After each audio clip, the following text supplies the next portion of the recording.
அவருடைய தயவு இல்லாமல் இங்கே ஆட்சி யாராலும் அமைக்க முடியாது, தொங்கு சட்டமன்றம் வரும்னு நான் நினச்சேன். தமிழக மக்கள் அவரே எதிர்பார்க்காத ஒரு மிகப்பெரிய வெற்றியை அவருக்கு கொடுத்துருக்குறாங்க. இவ்வளோ பெரிய ஒரு விஷயம் இந்தியாவிலேயே நடந்ததில்லை அப்படின்ற அந்த ஒரு விஷயம் தான். இந்தியாவிலே யாருமே 10 நாள் பிரச்சாரம் பண்ணி ஆட்சியை பிடிச்ச வரலாறே கிடையாது. இந்த மிராக்கிள் இனிமே சரித்திரத்தில் ரிப்பீட் ஆகுமான்னு எனக்கு தெரியல. ஏதோ ஒரு வகையில் 2 கட்சிகள் மீதும் அவங்களுக்கு ஒரு அதிருப்தி இருக்குது. மாற்று சக்தின்னு வந்த யாருமே அவங்க மனசுக்கு ஒப்பலை. பிடித்தவராக வரட்டும்னா அவங்க இத்தனை வருஷம் காத்திருந்துருக்காங்க. கரெக்டாக ஒருத்தர் வந்தோடனே அவரை கொண்டு உட்கார வச்சாங்க. அதனால் முதல்வர் அவர் ஸ்டாலின் தோத்ததுங்கிறது உள்ளபடியே அது கொஞ்சம் நமக்கு அதிர்ச்சியாக தான் இருக்குது. மக்களுக்கு ஏதோ ஒரு வகையில் அவங்க மீது ஒரு எரிச்சல் இருக்குது. நானே சொல்லியிருக்கேன், இது மாதிரி ஜனநாயகன் படம் அதற்கப்புறம் வந்ததுன்னா அதை மீம்ஸ் மெட்டீரியலாக பார்ப்பாங்க. பட் இப்போ ஜனநாயகன் வந்தால் இன்னும் பொருத்தமாக இருக்கும் போது திரும்பி போகிற ஐடியாவே இல்லை. இதை பொறுத்தளவுக்கு நம்முடைய நண்பர் அவர், நான் செய்யாததை என் நண்பன் செய்கிறாங்கிற ஒரு எண்ணம் அவருக்கு இருக்குது.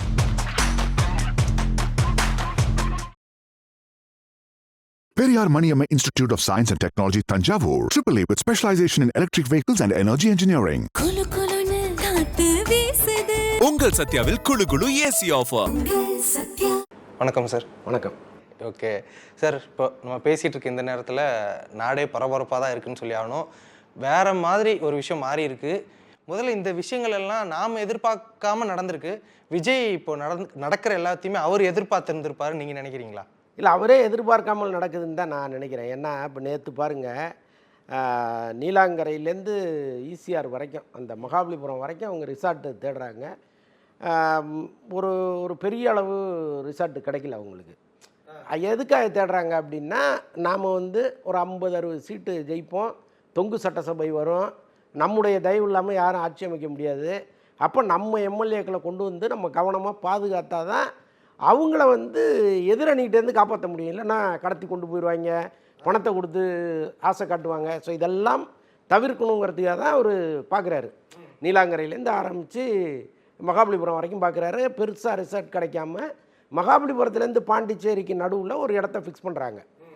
அப்போ அவருக்கு எவ்வளோ நம்பிக்கை இருந்திருக்கு அப்படின்னா, ஒரு 100 சீட்டுக்குள்ளே நம்ம வருவோம், ஒரு 50லேருந்து ஒரு 60 வரலாம் அப்படிங்கிற நம்பிக்கை தான் அவருக்கே இருந்திருக்கு. ஆனால் இந்த தமிழக மக்கள் அவரே எதிர்பார்க்காத ஒரு மிகப்பெரிய வெற்றியை அவருக்கு கொடுத்துருக்குறாங்க. எனக்கு தெரிஞ்சு அவரே ஸ்வீப்பில் வந்துடுவாருன்னு நினைக்கிறேன். ஏன்னா நம்ம இப்போ பேசிகிட்டு இருக்கிற நேரம் இன்னும் இறுதி முடிவு சொல்லலை. பட்டு முன்னிலை நிலவரம்னு பார்த்திங்கன்னா 111 வரைக்கும் இருக்கார் அவர். 118 வந்தால் போதும். ஒருவேளை அப்படி வராமல் போனால் கூட காங்கிரஸ்லேருந்து வருவதற்கு ரெடியாக இருப்பாங்க. அப்புறம் மாற்றுக் கட்சியிலேருந்து யாராவது ஒரு கூட்டணியை பிச்சுட்டு வரதுக்கெல்லாம் வாய்ப்பு இருக்குது. பட் அதற்கான சந்தர்ப்பம் தேவையில்லைன்னு தான் நான் பார்க்குறேன். ஏன்னா இந்த ஈவினிங்குள்ளே இந்த 118ங்கிற ஒரு சிங்கிள் மெஜாரிட்டி அவர் வந்துடுவார்னு தான் எனக்கு தோணுது. சார், இப்போ இவ்வளோ பெரிய ஒரு விஷயம் இதற்கு முன்னாடியே இந்தியாவிலேயே நடந்ததில்லை அப்படின்ற அந்த ஒரு விஷயம் தான். ஈவன் நம்ம எல்லாருமே பெருசாக பார்க்குற எம்ஜிஆர் அவர்களாக இருக்கட்டும், எம்ஜிஆருமே முதல் போட்டியில் முதல் தேர்தல் 33.7% தான் வாங்கியிருந்திருக்காரு. அப்போ சிங்கிள் மெஜாரிட்டியில் ஜெயிச்சிருக்காரு. என்டி ராமராவ்னு சொல்லி தெலுங்குல அவ்வளோ பெருசாக அவருமே 43% வாங்கியிருக்காரு. ஆனால் விஜய் இப்போ போகிற போக்கில் பார்த்தா இதை விட அதிகமாகவே அவர் வாங்குவார் அப்படின்ற அளவுக்கு பேசுகிறாங்க. பர்சன்டேஜை விட்டுருங்க, எப்போவுமே நம்ம எவ்வளோ எண்ணிக்கை வர்றோங்கிறது தான் இங்கே முதல்ல பார்க்கப்படும். தனி மெஜாரிட்டியான்னு தான் பார்ப்பாங்க. ஸோ அப்படி பார்க்கும்பொழுது கூட எம்ஜிஆர் பல்லாண்டு காலமாக திராவிட அரசியலில் இருந்தவர்.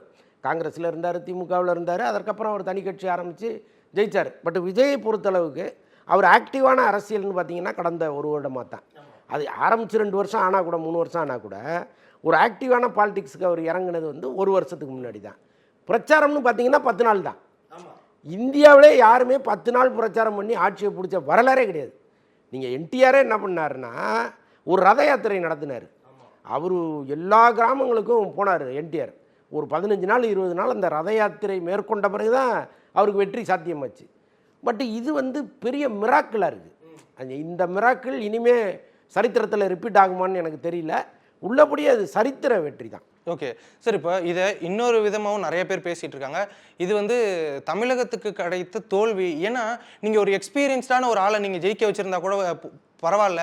ஆனால் வெறும் 1 வருடமே இந்த ஒரு அரசியல் எக்ஸ்பீரியன்ஸ் இருக்குது. அரசியல் எக்ஸ்பீரியன்ஸ் கூட கிடையாது.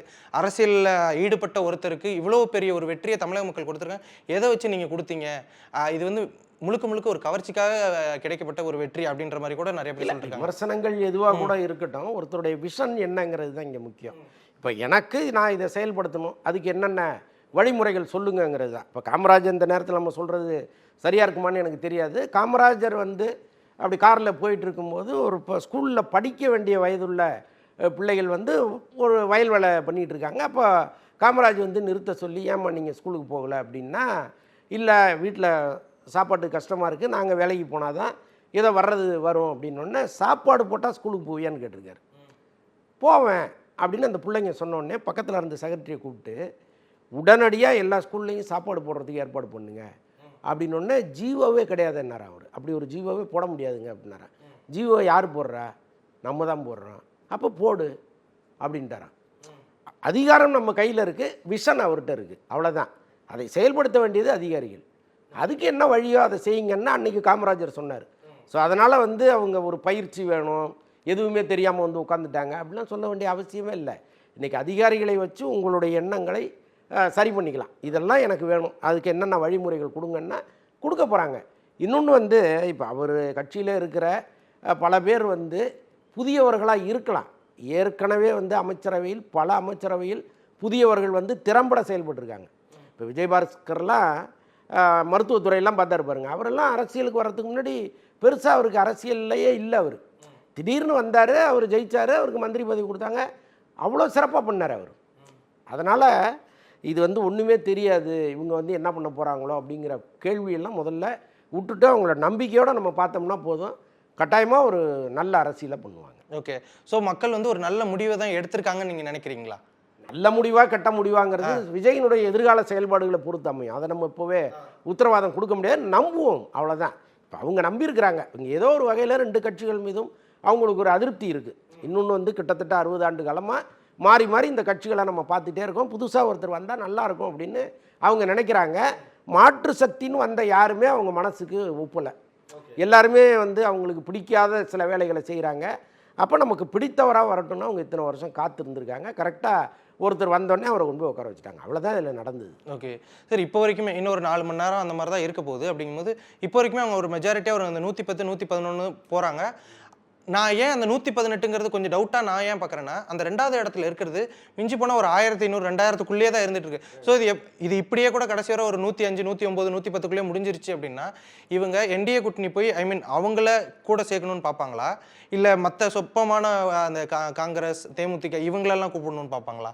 எனக்கு தெரிஞ்சு காங்கிரஸ் வந்து ஒரு 2-3 நாளாகவே திமுக கூட்டணியில் முரண்டு பிடிக்க ஆரம்பிச்சிட்டாங்க. அவங்களுக்கு ஏதோ ஸ்மெல் பண்ணி கடைசி 2-3 நாளா கடைசி இப்போ கடந்த 2-3 நாளாக எங்களுக்கு வந்து ஆட்சியில் அதிகாரத்தில் பங்கு வேணும்னு கேட்க ஆரம்பிச்சிட்டாங்க. ஸோ அதை வந்து அங்கே எந்த அளவுக்கு கன்சிடர் பண்ணுறாங்கங்கிறது தேர்தல் முடிவுகளை பொறுத்து இருக்கும். இன்னொன்று இப்போ ரீசெண்டாக வந்து சுதீஷ் ஒரு நிகழ்ச்சியில் பேசுகிறாரு. அதில் வந்து பிரமலாதா அண்ணியை வந்து துணை முதலமைச்சராக பார்க்கணுன்னு நான் ஆசைப்பட்றேன்னு அவர் சொல்கிறாரு. அப்போ அவங்களுக்கு ஒரு கூட்டணி கணக்கு இருக்குது. இப்போ இவங்க எல்லாமே வெற்றி பெற்று ஒரு விஜய்க்கு தேவையான அளவுக்கு எண்ணிக்கையோடு இருக்காங்கன்னு வச்சுங்களேன், முதல்ல அவங்க தான் பிச்சுக்கிட்டு வருவாங்க. இங்கேருந்து நீங்கள் என்ன பண்ண போகிறீங்க, அதிகபட்சம் உங்களுக்கு இந்த மந்திரி அந்த மந்திரி அந்த மந்திரின்னு ஒரு 4 இது பிரித்து கொடுத்தீங்கன்னா எவ்வளவு ஸ்கேர்சிட்டியோ அவங்க வந்துட போகிறாங்க. ஸோ இதெல்லாம் அரசியலில் ரொம்ப சகஜம்.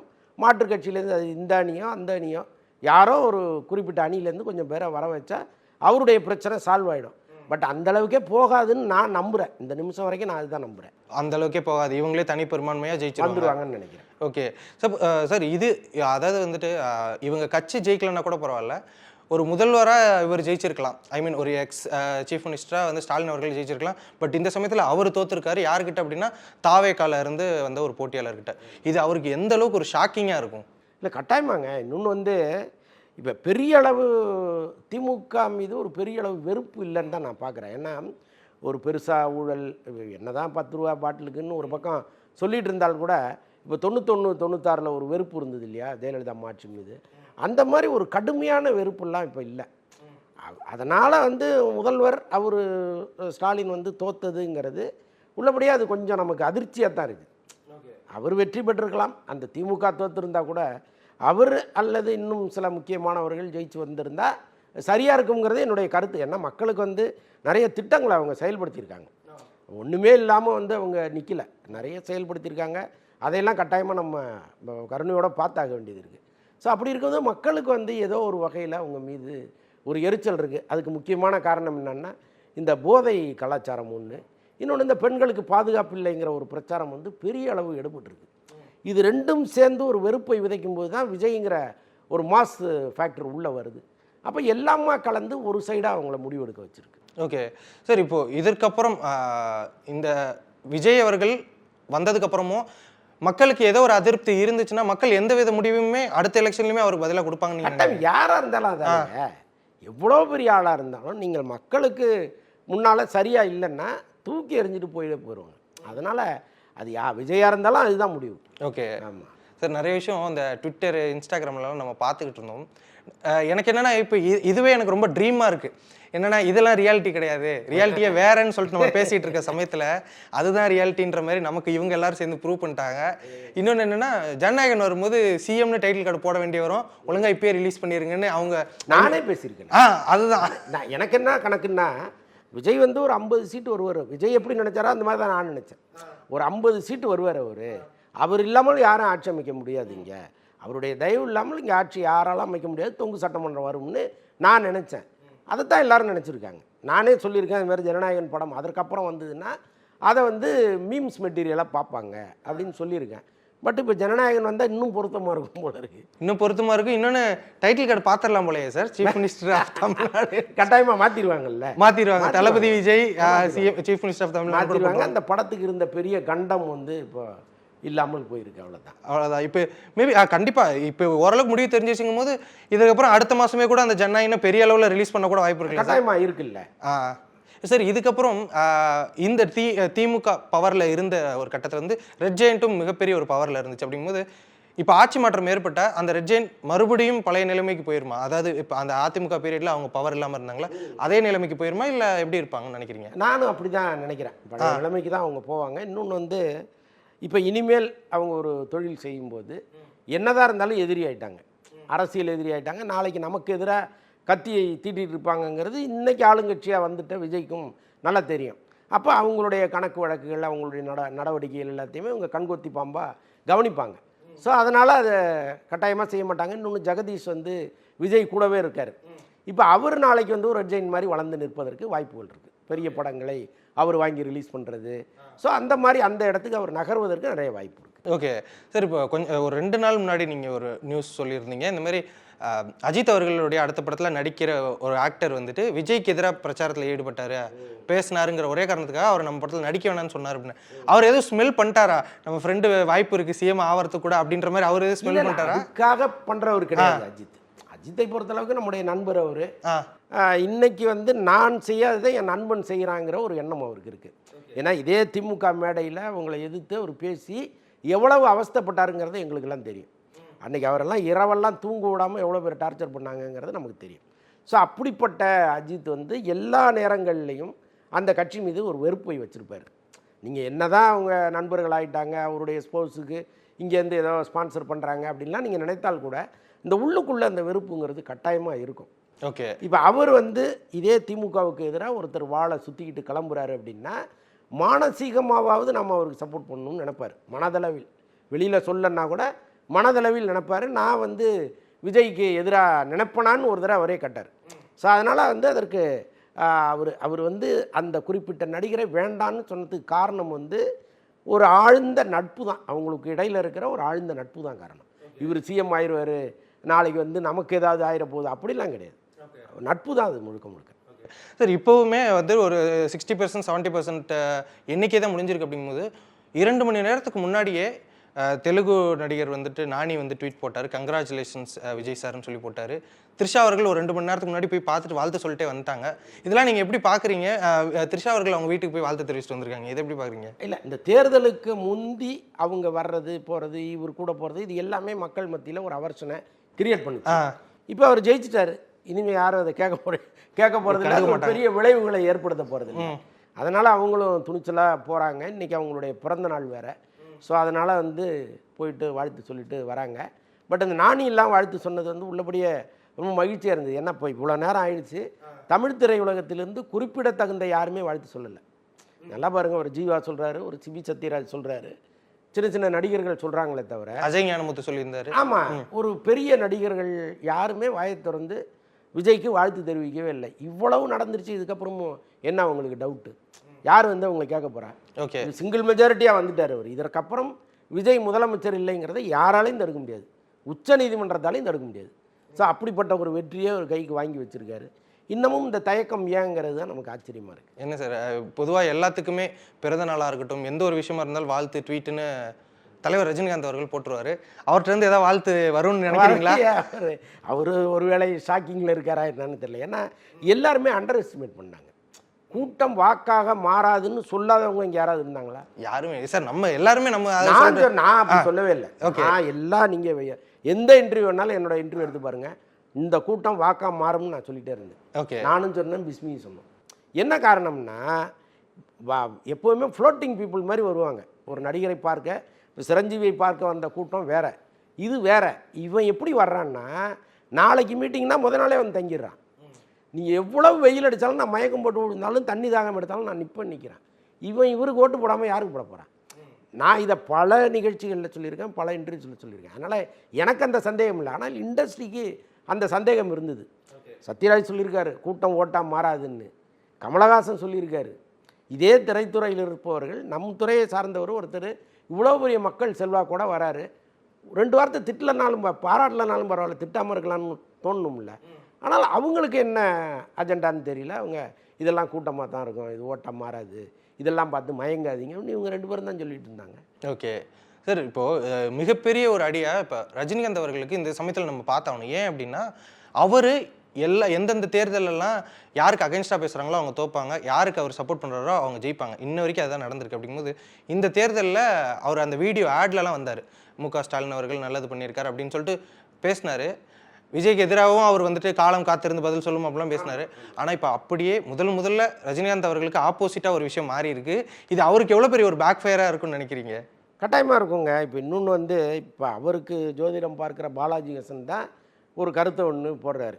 இது மாதிரி விஜய் வந்து ஒரு 2 சீட்டு அல்லது 3 சீட்டு வாங்குவார், கட்டாயமாக இந்த தேர்தலில் திமுக தான் வெல்லும் அப்படின்னு அவர் போடுறாரு.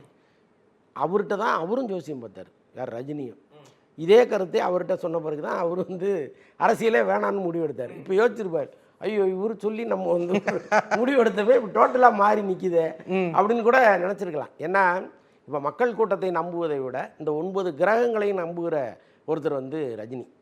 அப்போ அவருக்கு தெரிந்தவர்கள்ட்டெல்லாம் கேட்டிருப்பார்ல, விஜய் ஜெயிப்பாரா தோற்றுருவாரெல்லாம் கேட்டிருப்பார்ல. ஸோ அதையொட்டி அவர் ஒரு முடிவுக்கு வந்திருப்பார். கட்டாயமாக இந்த வெற்றிங்கிறது அவருக்கு ஒரு சின்ன அதிர்ச்சியை கொடுத்துருக்கோம். ஒரு 2 நாளில் சரியாயிட்டு வாழ்த்து சொல்லுவார், கட்டாயமாக சொல்லுவார். கண்டிப்பாக வாழ்த்து சொல்லிடுவார். ஓகே, அது பொறுத்திருந்து பார்க்கணும். சார், இப்போது அடுத்து இந்த சினிமா அப்படின்றது கொஞ்சம் நாளைக்கு முன்னாடி கூட பேசினாங்க, ஜனநாயகன் கடைசி படமாக இருக்காது, இன்னொரு படம் பண்ணுவார் கண்டிப்பாக அவர் அப்படின்லாம் சொன்னாங்க. இப்போ என்ன சார், இதுக்கப்புறம் வாய்ப்பு இருக்குமா? அவர் டைம் இருக்குமா? முதல்ல இதுக்கப்புறம் ஏன் அந்த வாய்ப்பு வரணும்? அவசியம் இல்லையா? ஓகே, அது இல்லை, பவன் கல்யாண்லாம் அங்கே டெபுட்டி சிஎம்மாக இருந்துட்டு படம்லாம் நடிச்சிட்டே இருக்கிறாரு. இல்லை, அது வேற. அது வந்து தேவை ஏற்படுது. ஏதோ அவர் இன்னும் சிஎம் ஆகலை, அதனால அவர் நடிச்சிட்டு இருக்காரு. பட் இவர் சிஎம் ஆகிட்டாரே, இதுக்கப்புறம் ஏன் நடிக்கணும்? இப்போ அவருக்கு என்னென்னா ஜனநாயகன் லாஸ் இருக்குது, அந்த தயாரிப்பாளருக்கு இவர் ஏதாவது பண்ணணும். இனிமேல் ஒன்றுமே கிடையாது. அதெல்லாம் சுண்டு விரல் நகரத்தில் இருக்கிற ஒரு துளி. ஒரு ஃபைலில் கையெழுத்து போட்டாருன்னா முடிஞ்சுது, அவருடைய பிரச்சனையை சால்வ். ஸோ அதெல்லாம் வந்து இனிமேல் அவங்களுக்கு என்னவோ பண்ணணுமோ அதெல்லாம் அவர் ஈஸியாக பண்ணிடுவார். ஓகே சார், இவ்வளவு நாள் பல விதத்தில் இவருக்கு அட்டாக் பண்ணிட்டு இருந்த நிறைய பேர், கட்சிகளாக இருக்கட்டும், சென்ட்ரலில் இருக்க ஒரு கட்சியாக இருக்கட்டும், இந்த மாதிரி நிறைய பேர் நிறைய சுற்றி இவர் அட்டாக் பண்ணுறாங்க.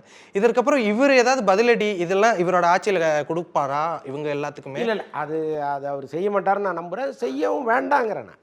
ஏன்னா எல்லாரையும் போலவும் இவர் இருக்கணுங்கிற அவசியம் கிடையாது.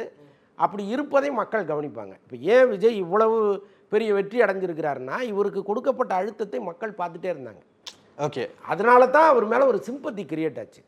ஏன்பா அந்த மனுஷனை இந்த பாடுபடுத்துறீங்க, எல்லாரும் போகிறீங்க, கூட்டம் கூட்டமாக வருது, போலீஸ் வருது, நீங்கள் 1 லட்சம் பேரை கூட்டி மீட்டிங் போடுறீங்க, ஆனால் இவருக்கு மட்டும் 5000 பேருக்கு மேலே வரக்கூடாதுன்னு சொல்கிறீங்க, பர்மிஷன் கொடுக்க மாட்டேங்கிறீங்க, இவர் என்ன பாவம் பண்ணாருன்னு கேட்பான்ல.